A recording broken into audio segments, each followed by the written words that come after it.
Law 46 from the 48 Laws of Power. Never appear too perfect. Appearing better than others is always dangerous, but most dangerous of all is to appear to have no faults or weaknesses. Hi guys, welcome back to Clare's Kingdom, where we talk facts, walk fierce, and remind the world that well-behaved women rarely make history. You wake up, toast up, run around in it, flossing on it.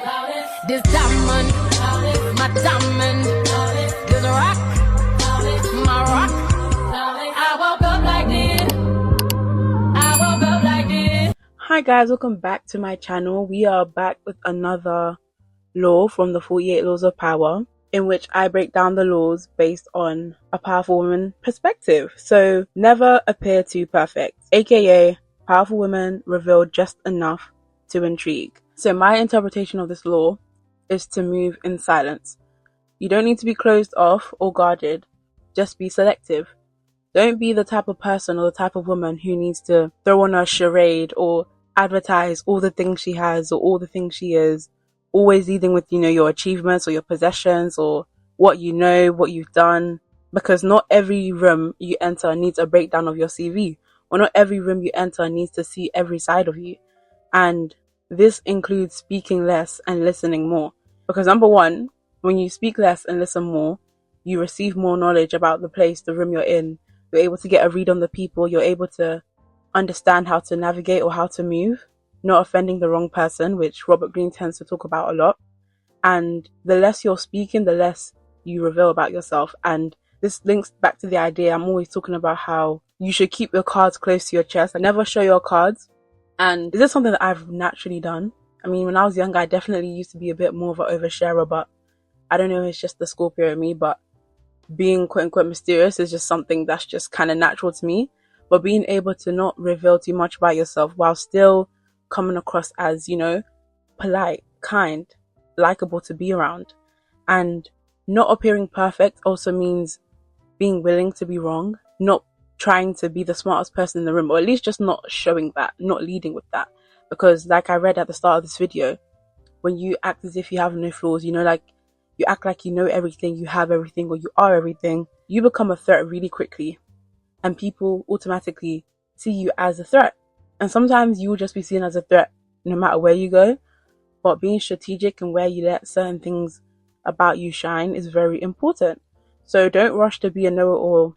Don't be that person that's always, overcorrecting people or getting onto people for little things, trying to stay within the lines, or being that person that monitors people. Because as much as you may be someone that has, good intentions, or you genuinely want to help people, especially if you know that you may be further in life, and that can be in any category, physically, mentally, financially, in terms of your career, relationship, life, when you try to correct people or help people who may be lower than you in whatever regard, that tends to come across as condescending, or sometimes people will feel inferior next to you because of that, or people may feel like you're looking down at them or speaking down at them. And this is why it's important to not give unsolicited advice or share your unsolicited opinions, especially, like I said, if you're not on the same level as the person or the environment, because again, it makes you come across as this perfect, seem like the know-it-all, the perfect person in the room, and again, puts a target on your back. The next way to be a woman who reveals just enough to not appear too perfect is strategic vulnerability.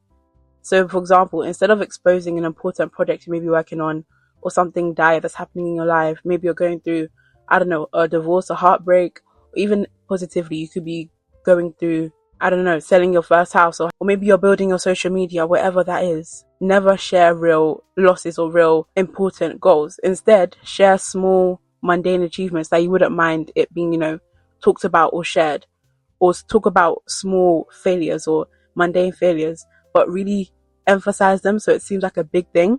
And that's a really good way to remain relatable and quote unquote human, because when people see that you actually have a loss or flaws, they're less likely to put you on as much as a pedestal, because they'll think, okay, she has issues, we all have issues. Of course, that's a known fact, everyone has issues, everyone has wins. But when you're someone who already comes across as put together, successful, smart, beautiful, being able to share little things like that strategically allows people to, kind of relax and put down their guard a bit. For instance, you can talk about a graduation if you just got a degree. Wins like that are written in stone, so those aren't things that someone can take or change or taint. So sharing a degree, or talk about how you're looking for work, you're between jobs, being able to just be slightly vulnerable with those things, so you don't always have to, so just being willing to not always sound like you've got it together or you have it all is a great way to remain in a position where you don't appear too perfect. So yeah, and if you're listening to this and thinking, why would you do that? Why would you downplay yourself? This isn't necessarily downplaying yourself. I think you should look at it more through the lens that the most confident people don't have the need or feel the need to prove themselves. And you can see that with people like wealthy people, celebrities, all these people. There's constantly, rumors and havoc surrounding their names, or, people causing trouble, but you never see them going out their way to try prove themselves or prove people wrong, or say, actually, no, I've made this amount of money. Actually, no, I got this, I got that. The most confident people don't have the need or feel to prove themselves. And this also brings me to my next point about intrigue, because these supposed quote unquote struggles or battles, like I said, they make you less threatening, less intimidating. People are less likely to feel like they need to keep track or feel like they need to look over their shoulder if you position yourself as someone that's just trying to get by, being more human, relatable, versus trying to look like the richest or the smartest or the prettiest person in the room, even if you are. And especially if you're not in an environment that's elevated yet, or maybe you're still trying to work your way up the corporate ladder, or, trying to leave your hometown, whatever the case may be. This is a very good way to protect your trajectory. And having street smarts, being a woman who's not only, academically inclined, but also being able to know the rules of the world, know the rules of power, know the rules of, street smarts is knowing when and when not to shine. Knowing when to and when not to shine your light in or on certain aspects. Read the room. If you know you're going into a dodgy neighborhood, for example, you're not going to wear all your gold watches and your jewelry and your expensive, necklaces and pearls. You're not going to do that. You're going to either put them away in your pockets, hide them somewhere. You're not going to do that.